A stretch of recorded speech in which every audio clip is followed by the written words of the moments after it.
은행에서 채용 총괄 업무를 담당해온 유튜브는 우리나라에 한 명밖에 없습니다. 안녕하십니까, 미스터 뱅입니다. 2021년 상반기 새마을금고중앙회 채용 공고가 떠서요, 자소서 항목이 올라왔죠. 자, 이번 새마을금고중앙회는 몇 명 뽑는지 채용 인원이 구체적으로 나오진 않았는데 지금까지 관행적으로 보면 세 자릿수를 뽑지는 않을 것 같습니다. 자, 두 자릿수 정도라고 여러분들이 생각을 하고 지원을 해 보시고요. 두 자릿수도 높은 두 자릿수는 아닐 것 같습니다. 자, 근데 이제 자소서 항목이 올라오고 나니까 여러분들이 이제 반응이 꽤나 자소서가 어렵다, 이거 좀 후들들하다, 뭐 이렇게 자소서 적어야 될까 말아야 될까 이런 반응들이 좀 나오더라고요. 이번 새마을금고중앙회의 자소서가 쉬운 건 절대로 아닌데요. 쉬운 건 절대로 아닌데 어떻게 하면 좀 더 쉽게 접근을 해볼 수 있을지, 그렇다고 우리가 취업 기회를 놓치기는 어렵지 않습니까? 자, 그래서 어떻게 하면 좀 더 쉽게 작성해 볼 수 있을지, 제가 봤을 때도 쉬운 건 절대로 아닙니다. 근데 그렇다고 뭐 놓치고 지나갈, 그러니까 안 적고 지나갈 그런 자소서도 아닌 것 같습니다. 그래서 어떻게 하면 좀 더 쉽게 적을지 그런 부분을 중심으로 한번 보도록 하겠습니다.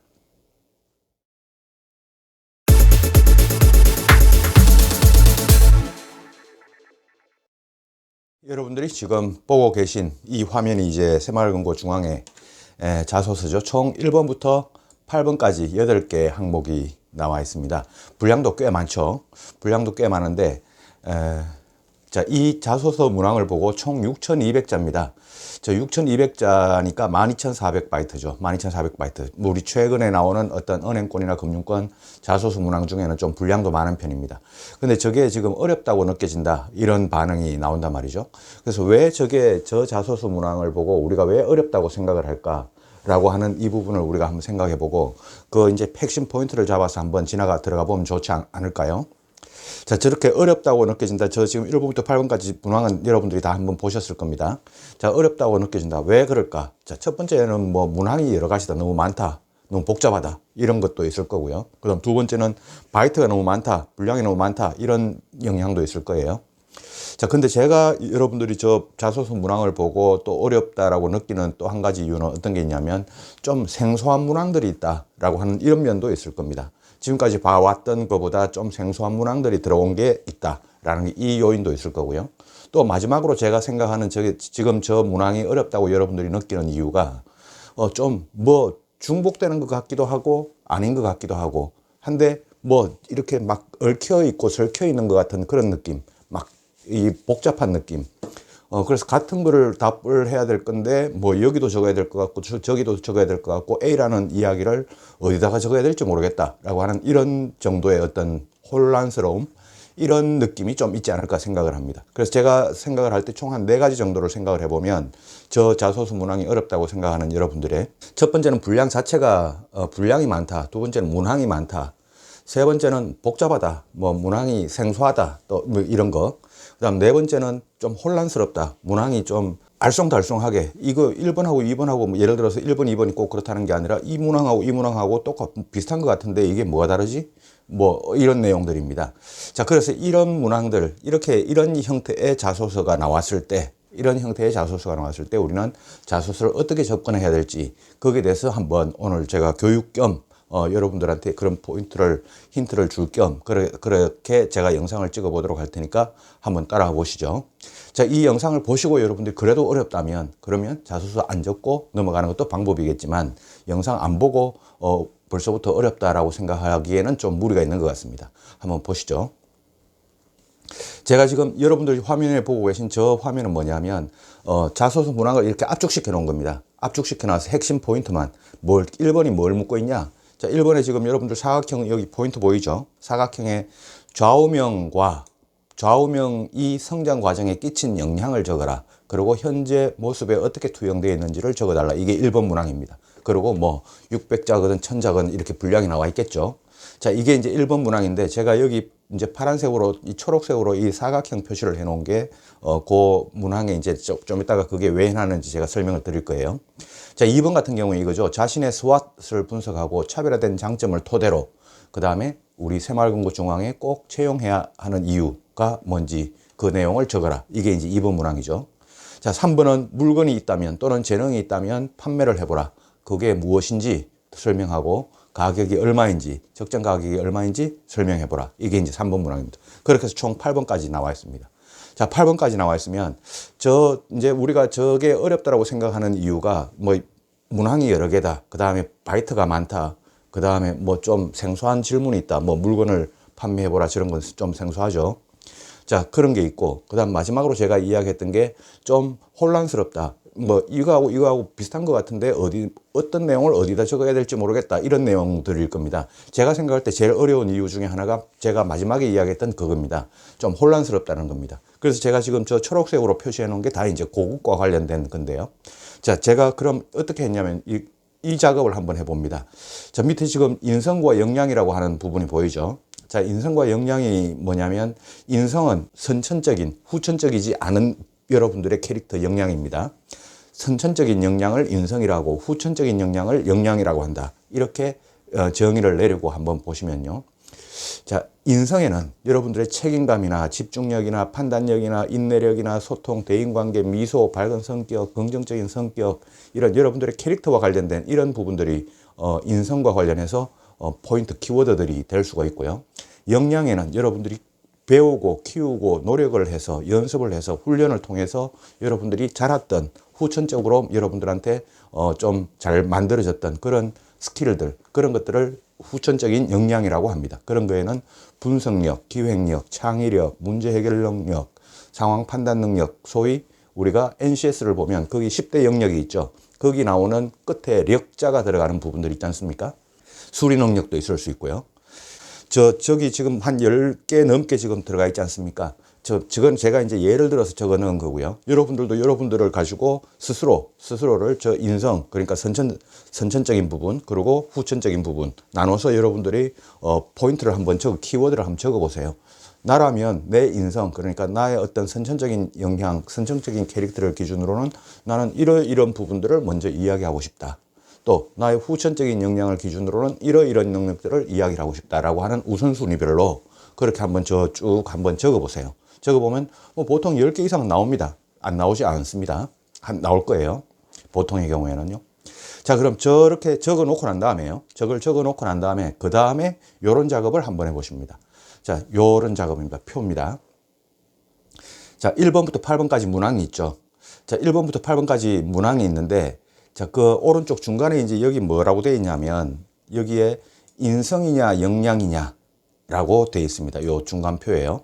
그러면 1번을 예를 들어서 좌우명이 뭐냐라고 이렇게 물었지 않습니까? 그리고 좌우명이 성장 과정에 끼친 영향이 뭐냐? 그리고 현재 자신의 모습에 투영되어 있는 게 어떻게 되어 있냐? 이거를 이제 물었단 말이죠. 그럼 난 1번에 요 좌우명이라고 하는 요 부분도 뭐 인성과 관련된 부분을 적을 수도 있고 역량과 관련된 부분을 적을 수도 있는데 자, 나는 이 부분에는 인성과 관련된 역량을 한번 적어보겠다라고 하는 요 이야기죠. 그리고 인성과 관련된 그 중에서 난 여기에는 책임감을 한번 적어보겠다라고 하는 겁니다. 자, 그래서 1번에는 예를 들어 좌우명이다 그러면 나는 책임감과 관련된 내용을 적어보겠다라고 하는 그 내용을 한번 우리가 찾아보자는 거죠. 뭘 바탕으로? 이 아래쪽에 이렇게 적어놓은 이 보기표를 바탕으로 여러분들과 관계된 그 다음 오른쪽에 마지막에 여기는 뭐냐면 이 경험과 관련해서 나는 이 책임감과 관련해서 이 A라는 경험을 갖고 있다. 저는 그냥 A라고 적었지만 여러분들은 여러분들의 과거의 경험이 있을 거 아닙니까? 저 에피소드, 그러니까 저 키워드, 책임감과 관련된 여러분들의 키워드. 예를 들어서 고등학교 1학년 때 무슨 이야기 이런 것들이 여러분들한테 있단 말이죠. 근데 저는 A라고 적었습니다. 근데 여러분들은 A라고 적으시면 안 되고 고1 때 땡땡땡 이야기 이런 식으로 이제 여러분들이 경험 A 칸에다가 그렇게 적었단 말이죠. 자, 그다음 2번까지 또 한번 가보죠. 자신의 스왓을 분석하고 그 다음에 차별화된 자기만의 장점을 토대로 채용해야 하는 이유를 적어보라 라고 했습니다. 그럼 스왓 분석 여러분들이 한 번씩은 다 뭐 작게라도 해봤단 말이죠. 그럼 본인의 스왓 분석 먼저 강점, 약점, 뭐 기회 요인, 위협 요인 이거를 하는데 강점이 나올 거란 말이죠. 자, 그럼 본인의 강점과 저 1번에서 좌우명이라는 것과 이게 뭐 어떻게 보니까 중복되는 것 같기도 하고 어떻게 보니까 중복 안 되는 것 같기도 하고 이런 현상이 이제 생긴단 말이죠. 그래서 2번에는 제가 여기다가 표에다가 뭐라고 적었냐면 2번에는 나는 역량 부분을 한번 적어보겠다. 그리고 그것 중에서도 나는 분석력을 적어보겠다. 라고 이렇게 이제 표에 기록을 해놨죠. 그 다음에 그것과 관련된 경험은 난 B, 뭐 대학교 2학년 때 프로젝트 할 때 이런 경험이 있다. 그럼 내가 이 이야기를 가지고 이제 이번에 채용해야 하는 이유까지 내가 한번 접근을 해봐야 되겠다라고 하는 이 표를 적은 거죠. 자, 3번까지 한번 볼까요? 자, 3번. 물건 또는 재능이 있다면 판매를 하고 무엇인지, 그리고 가격이 얼마인지.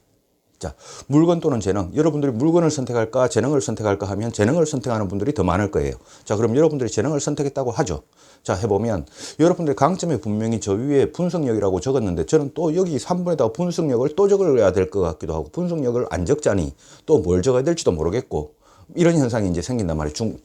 이런 부분 때문에 이제 여러분들이 어렵게 생각한다는 거죠.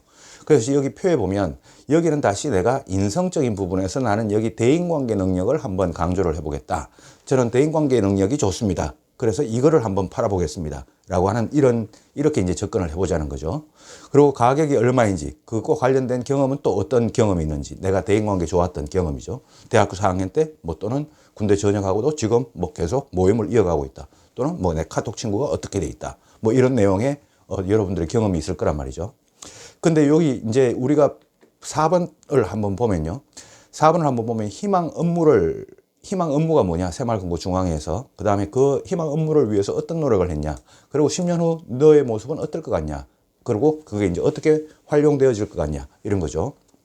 자, 그럼 10년 후의 모습을 적을 때 그게 또 나의 뭐 앞에서 적었던 분석력이라든가 이런 걸 가지고 또 적어야 되니까 중복 재탕이 되는 거 아닌가라는 이런 또 퀘스천 마크가 우리가 생긴단 말이죠. 그래서 여기 4번의 표에는 뭐라고 적었냐면 여기는 내가 인성적인 부분을 적겠다. 그리고 여기는 리더십을 한번 강조해 보겠다. 그래서 10년 후에 나는 나만의 어떤 리더십을 가지고 우리 조직 안에서, 그러니까 새마을금고 중앙위 안에서 이런 사람으로 성장해 갈 것입니다. 라고 이렇게 내가 방향을 한번 잡아본다는 거죠. 그럼 지금 1번부터 4번까지 지금 중복되는 항목이 하나도 없죠. 키워드가, 주제가. 자, 그런 식으로 우리가 그 주제를 저 오른쪽 표를 작성하는데 4번 같은 경우에 여기 이제 경험에 제가 D라고 했는데 이 D의 지금 색깔이 A, B, C하고 색깔이 다릅니다. 색깔을 다르게 해놨습니다. 여기 지금 D, E와 그 다음에 요 G는 색깔이 다릅니다. 파란색으로 해놨죠. 요거는 우리가 자소서에 경험을 적을 필요는 없는 겁니다. 근데 A, B, C, 여기 A, B, C와 F와 H는 가능하면 여러분들이 과거 경험이 관련된 경험이 있으면 좋으니까 조 항목, 그러니까 1, 2, 3, 6, 8, 1, 2, 3, 6, 8번은 여러분들이 조표에다가 경험치도 한번 찾아놔 보라는 겁니다. 그래서 제가 색깔을 이렇게 다르게 이렇게 표시를 해놨습니다. 자, 그 다음에 8번을 한번, 5번, 6번은, 7번은 이제 좀 이따 문항별로 보고 8번을 한번 볼게요. 자, 기타 자신을 소개하라 라고 하니까 1번부터 7번까지 내가 적을 거 다 적었는데 뭐 분석력도 적고 리더십도 적고 다 적었는데 나를 또 소개하라요. 그러니까 난 도대체 뭘 소개를 해야 될까 하고 뭐 도대체 적을 게 없네 라고, 거리가 없네, 앞에서 다 써먹었는데 라고 하는 이런 현상이 여러분들이 이 자소서를 보고 어렵게 느껴지는 그런 항목들인데, 자, 8번은 여기 제가 뭐라고 돼 있냐, 또 인성적인 부분에 인성적인 역량을 강조해서 내가 소통력을 8번에 한번 적어보겠다. 그리고 관련된 경험은 H라고 하는 이런 경험을 내가 적어보겠다 라고 이렇게 적어놨단 말이죠. 그럼 1번부터 8번까지 쭉 한번 이 표를 보니까요, 보면 인성, 역량, 인성, 역량, 인성 해가지고 인성 반, 역량 반, 후라이드 반, 양념 반이죠. 후라이드 반, 양념 반으로 해가지고 여러분들이 책임감도 나오고 분석력도 나오고 대인관계도 나오고 리더십도 나오고 인내력도 나오고 기획력도 나오고 창의력도 나오고 소통력도 나오고, 저렇게 나의 다양한 모습을 1번부터 8번까지 중복되지 않고 적을 수 있는 표를 만들어 본 거죠. 저 표가. 자, 저 표를 만들어 놓으면 이제 끝났습니다. 이제 자소서 적는 거 절대 어렵지 않을 겁니다. 저 표까지만 완성이 되면요. 그래서 저 표를 만들기 전에 이제 해야 되는 게 이 작업이겠죠. 여러분들과 좀 더 가까운 여러분들의 인성과 역량 중에 내가 어필할 수 있는 나의 어떤 점이 있을까라고 하는 걸 먼저 찾아보고, 그 다음에 저 표를 만들어 보면 이제 자소서 끝났습니다. 한번 이제 넘어가 보겠습니다. 자, 넘어가 보면 어떤 현상이 이제 생기나 한번 가보죠. 자, 그래서 1번을 한번 보시죠. 자, 1번을 이제 보시면 1번부터 이제 나가시면 1번 그렇게 어렵지 않다는 걸 볼 수 있을 거예요. 자, 본인의 좌우명을 기재하고 좌우명이 성장 과정에 끼친 영향을 적어라. 현재 자신의 모습이 어떻게 투영되어 있는지 서술하라. 600자입니다.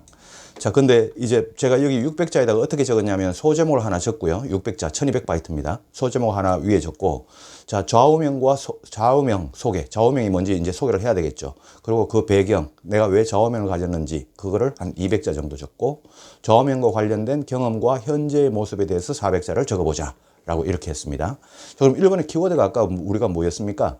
자, 이 1번의 키워드가 아까 우리 표에 있는 거 1번만 그대로 갖고 온 건데, 인성에서 내가 책임감을 강조해보자 라고 해가지고, 내 경험은 뭐, 대학교 1학년 때 이러이러했던 경험을 적겠다라고 하는 걸 우리가 앞에서 표를 적었단 말이죠.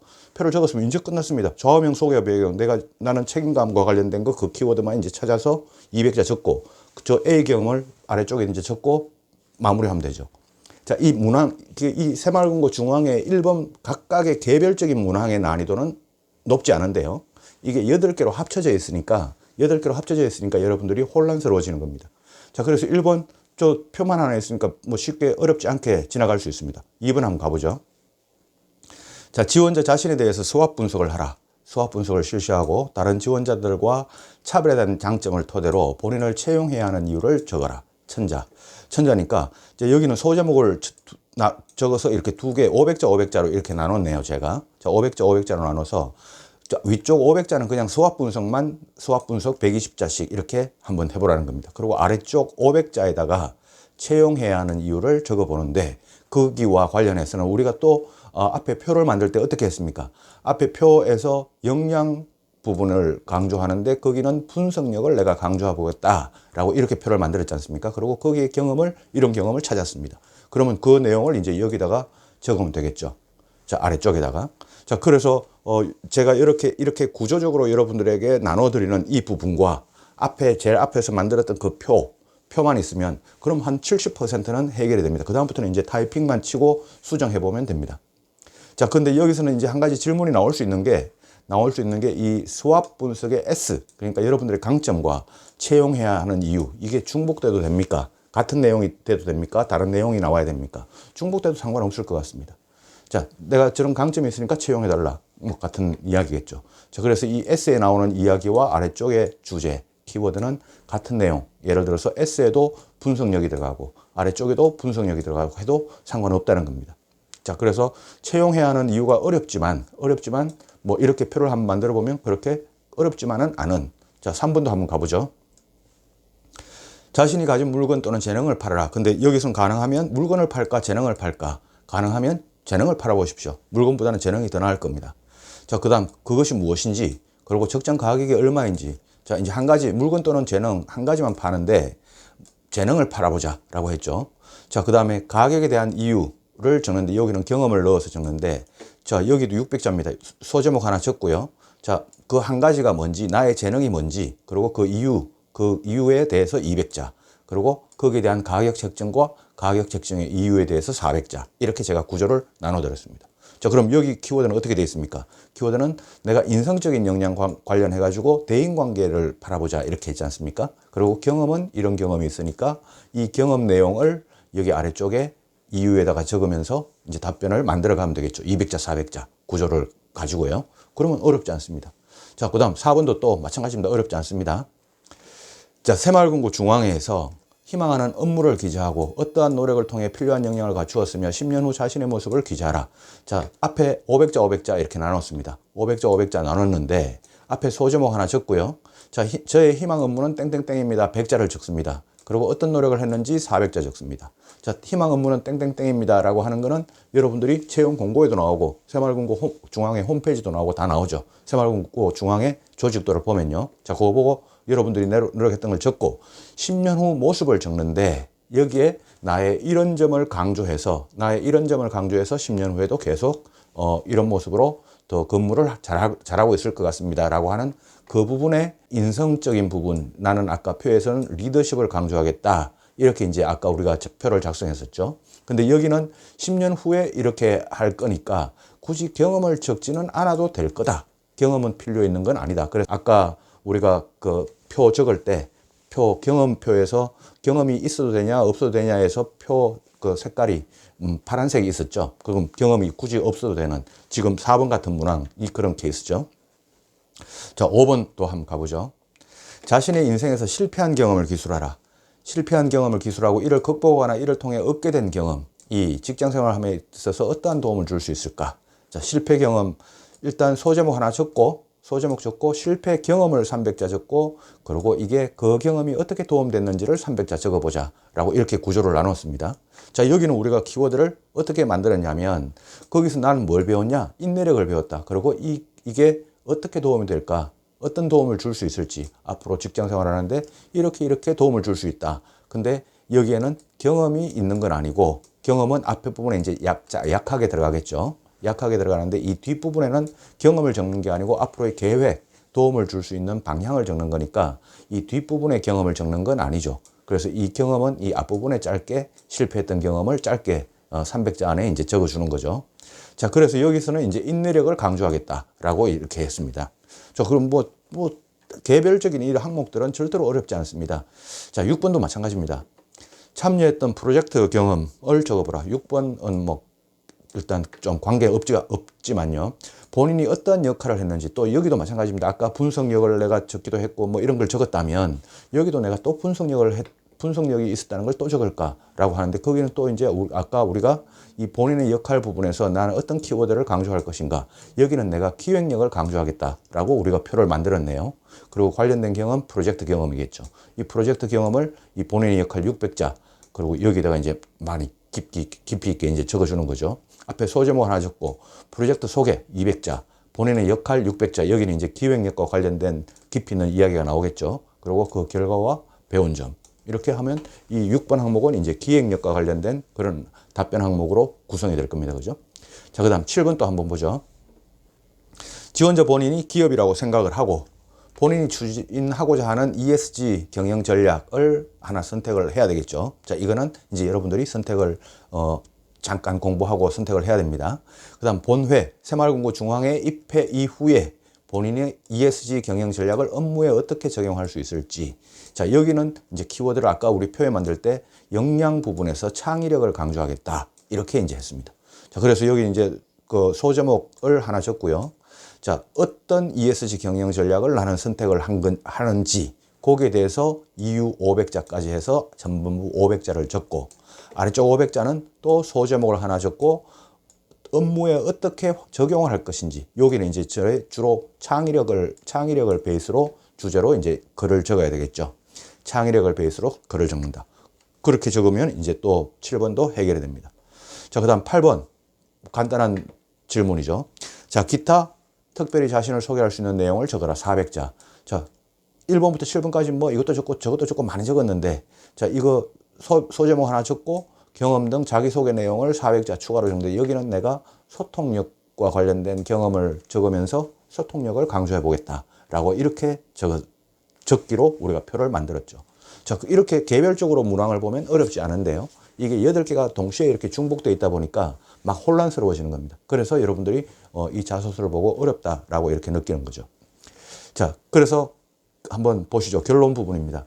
자, 저렇게 제가 저 초록색 표시해 놨던 게 이제 무슨 의미인가 하면 다 중복될 수 있는 어떤 키워드들입니다. 자, 2번 같은 경우에 여기에 자신의 S에 내가 뭘 적을까 도대체. 그리고 채용해야 하는 이유, 여기에 뭘 적을까? 이 두 개 중복돼도 되나?